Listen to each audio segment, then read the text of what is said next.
Good morning everyone, welcome back to my channel to a new blog. যখন মন থেকে যা করতে ইচ্ছা করে আমার মতে তাই করাই সবসময় উচিত। তোমরা কি বলো অবশ্যই কমেন্ট করে কিন্তু জানিও।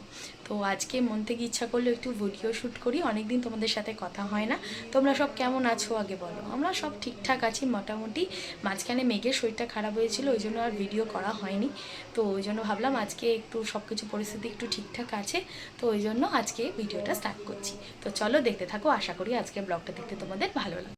মাঝখানে মেঘের একটু পেটের সমস্যা হয়েছিল, তো সেই জন্য কয়েকটা দিন ভুগলো ছেলেটা। তো এখন একটু ঠিক আছে, একটু বেটার আছে। আর তার সামনেই তো স্কুল খুলে যাবে, তো ওই জন্য একটু সাবধানে সাবধানেই থাকছে, কারণ আবার নতুন সেশন নতুন ক্লাস শুরু হয়ে যাবে। তো এই আর কি, সকাল সকাল আজকে উঠে পড়েছি। আজকে 5:30টায় ঘুম ভেঙে গেছে, জানো কেন জানি না, আজকে তাড়াতাড়ি ঘুম ভেঙে গেল।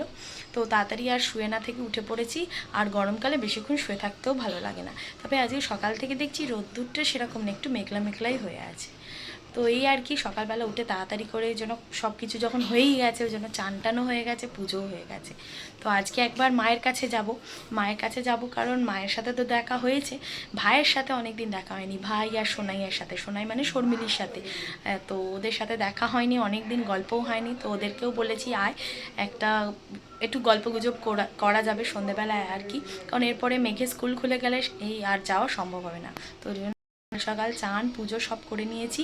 তো এখন একটু চাটা খাবো, তারপরে একটু পরে একটু বেলার দিকে আমরা বাড়ি যাব। তো এই আর কি, এই যে এখন আবার রেডি হয়ে বেরোচ্ছি।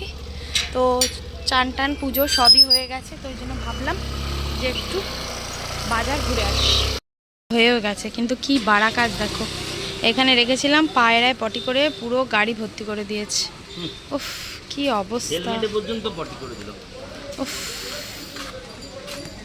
এখন বেজে গেছে প্রায় 10টা। তো আমরা মোটামুটি ব্রেকফাস্ট করে নিয়েছি, কাকিমা ঘুগনি করেছিল আর রুটি খেয়ে নিয়েছি।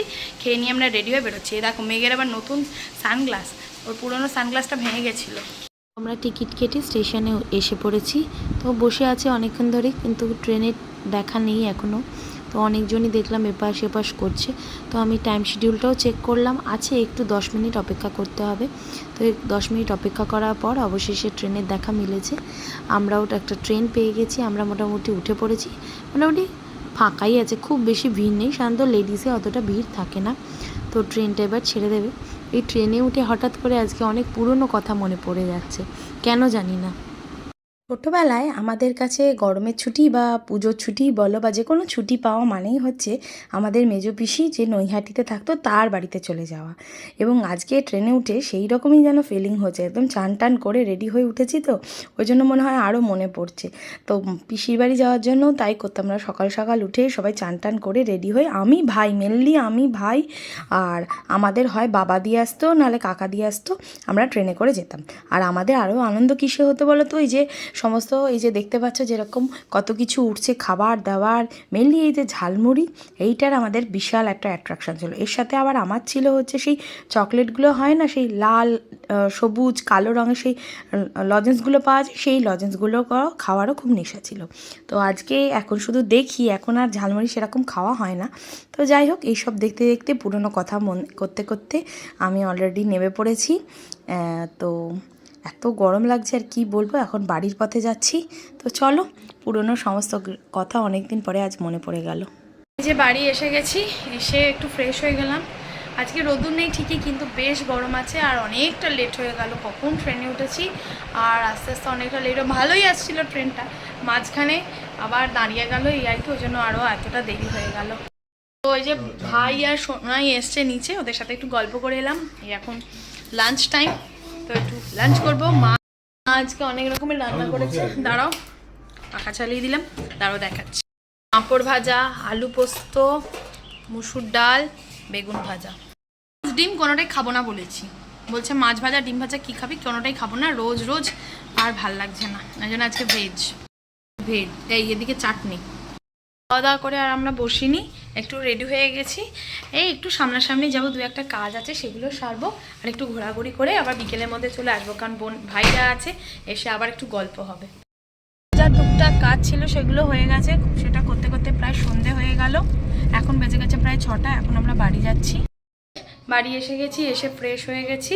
তো এসে আবার সবাই মানে চিলি চিকেন রান্না হলো আর কি রাত্রে ডিনারের জন্য।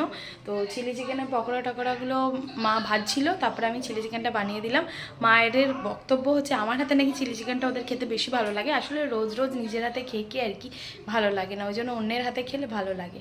তো এই চিলি চিকেন রান্না হয়ে গেছে, এবার একটু চা টা খাবো। তারপরে বাবা রুমালি রুটি এনেছে, এর সাথে রুমালি রুটি খাবো আজকে। ভেবেছিলাম প্রথমে ফ্রাইড রাইস করবে মা, তারপরে আমিও ভেবেছিলাম না হলে আমিই করবো।